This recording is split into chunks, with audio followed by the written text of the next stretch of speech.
2 минути. Толку траеше средбата на председателот Ѓорѓе Иванов со премиерот Заев и министерот за надворешни работи Димитров. Иванов го прекинал и напуштил состанокот, одбивајќи да ги чуе нивните аргументи за договорот. Од неговиот кабинет најавија дека председателот во текот на денот ќе се обрати на нацијата и ќе ги соопшти своите ставови.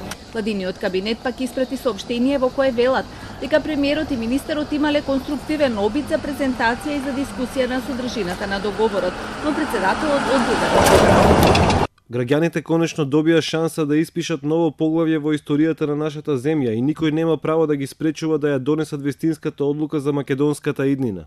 Владата на Република Македонија ги повикува сите политички фактори да се обединат околу националните приоритети и да дадат поддршка за просперитетот на граѓаните и за влез на Македонија во НАТО и ЕУ.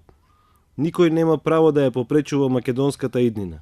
Председателот деновиве го искажа својот став дека нема да го потпише договорот затоа што е штетен за Македонија. Вчера премиерот објави дека договореното име е Република Северна Македонија за севкупна употреба со превод на сите јазици, дека македонскиот јазик и националност остануваат, а уставот ќе мора да се промени. Доколку договорот се ратификува во двата парламенти, а граѓаните го одобрат на референдум, за надворешна употреба ќе се преименуваме веќе од нова година. За внатрешна употреба новото име постепено ќе се воведува така како што ќе се отвараат поглавјата за влез во ЕУ, но не подолго од 5 години. Договорот, како што најави премиерот Заев, утре ќе биде разгледан на владина седница, а викендов најверојатно и заедно со Ципрас ќе го потпишат.